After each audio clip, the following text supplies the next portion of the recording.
ଶ୍ରୀ ପୂର୍ଣ୍ଣଚନ୍ଦ୍ର ସାହୁ ମହୋଦୟଙ୍କୁ ଆମେ ଅନୁରୋଧ କରୁଛୁ ସେ ଏହି 25ତମ ସ୍ୱାଧୀନତା ଦିବସ ଅବସରରେ ଆମର ଛାତ୍ରଛାତ୍ରୀମାନଙ୍କୁ କିଛି ମାର୍ଗଦର୍ଶନ କରିବେ।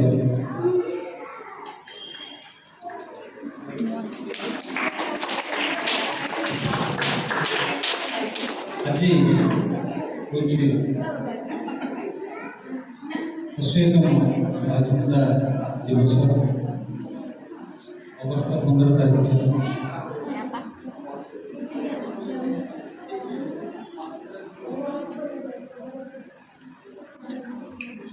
ଏହି ସ୍ୱାଧୀନତା ଦିବସ ବିଷୟରେ କିଛି କହିବା ପାଇଁ ମୋତେ କହିଛନ୍ତି, ତେଣୁ ମୁଁ କିଛି ସଂକ୍ଷେପରେ କହିବାକୁ ଯାଉଛି। ସ୍ୱାଧୀନତା ଆମର ପୂର୍ବପୁରୁଷଗଣ ସ୍ୱାଧୀନତାର ମଧୁମୟ ଫଳ ଯେଉଁ ଆମ ହାତରେ ଅର୍ପଣ କରିଛନ୍ତି, ଆମେ ତାହାକୁ ସୁରକ୍ଷା କରିବା, ଆମେ ତାହାକୁ କରିବା ଏବଂ ସୁରକ୍ଷିତ କରି ସ୍ୱାଧୀନତାକୁ ଆମେ ଯେମିତି ସମସ୍ତ ସବୁବେଳ ପାଇଁ ଆମେ ସୁରକ୍ଷିତ ଭାବରେ ରଖିପାରିବା, ସେଥିପାଇଁ ସମସ୍ତେ ଚେଷ୍ଟା କରିବା ଉଚିତ। ସମସ୍ତେ ଏହାର ସଦୁପଯୋଗ କରିବା ଉଚିତ। ସ୍ୱାଧୀନତା ହେଉଛି ପ୍ରତ୍ୟେକ ବ୍ୟକ୍ତିର ଜନ୍ମଗତ ଅଧିକାର। ସ୍ୱାଧୀନତା ହେଉଛି ପ୍ରତ୍ୟେକ ବ୍ୟକ୍ତିର ନୈତିକ ଅଧିକାର ଏବଂ ମୌଳିକ ଅଧିକାର ଏବଂ ସାମାଜିକ ଅଧିକାର, ଗଣତାନ୍ତ୍ରିକ ଅଧିକାର, ରାଜନୈତିକ ଅଧିକାର ଏବଂ ଉଦ୍ୟମ ସାଧନା ସଂଗ୍ରାମ ଫଳରେ ଆମର ପୂର୍ବପୁରୁଷଗଣ ସ୍ୱାଧୀନତାର ମଧୁମୟ ଫଳ ଆମ ହାତରେ ଅର୍ପଣ କରିଛନ୍ତି।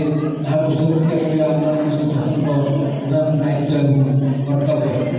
ଆଜିର ଏହି ସ୍ୱାଧୀନତା ଦିବସ ପରିପ୍ରେକ୍ଷୀରେ ଆମମାନେ ସମସ୍ତେ ସଂକଳ୍ପ ନେବା ଉଚିତ, ଆମମାନେ ସମସ୍ତେ ଆତ୍ମସମୀକ୍ଷା କରିବା ଉଚିତ, ଆମମାନେ ସମସ୍ତେ ଆମର କର୍ତ୍ତବ୍ୟ ଏବଂ ଦାୟିତ୍ୱ ପ୍ରତି ସଚେତନ ହେବା ଉଚିତ।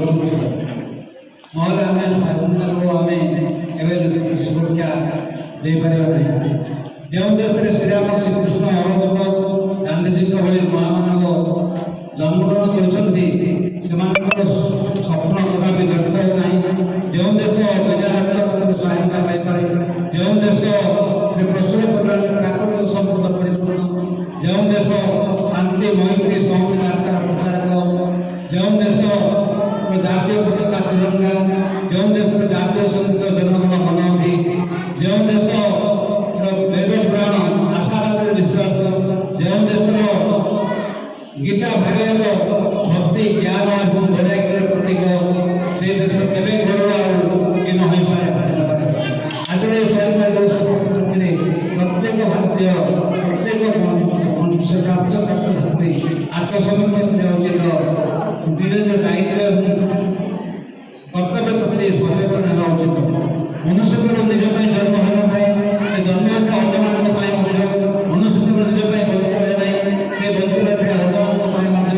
ଦେଶ, ଜାତି, ପରିବାର, ସମାଜ, ପିତାମାତା, ଗୁରୁଜନ, ଭାଇ ବନ୍ଧୁ, କୁଟୁମ୍ବ, ସାଙ୍ଗସାଥି, ପରିଜନ, ଏ ସମସ୍ତଙ୍କ ପାଇଁ ତାର କିଛି ଦାୟିତ୍ୱ ରହିଛି, ଏ ସମସ୍ତଙ୍କ ତାର କିଛି କର୍ତ୍ତବ୍ୟ ରହିଛି। ବଡ଼କୁ ଆପଣାର କରିବା, ନିଜେ କଷ୍ଟ ସ୍ୱୀକାର କରି ଅନ୍ୟକୁ ସୁଖ ଦେବା, ଅନ୍ୟକୁ ସାହାଯ୍ୟ କରିବା, ଅନ୍ୟର ଉପକାର କରିବା, ଅନ୍ୟର ସେବା କରିବା, ଅନ୍ୟର ସୁଖ ଦୁଃଖରେ ଭାଗି ହେବା ତାର କର୍ତ୍ତବ୍ୟ ଏବଂ ଆଗ୍ରହ ହେବା ଉଚିତ।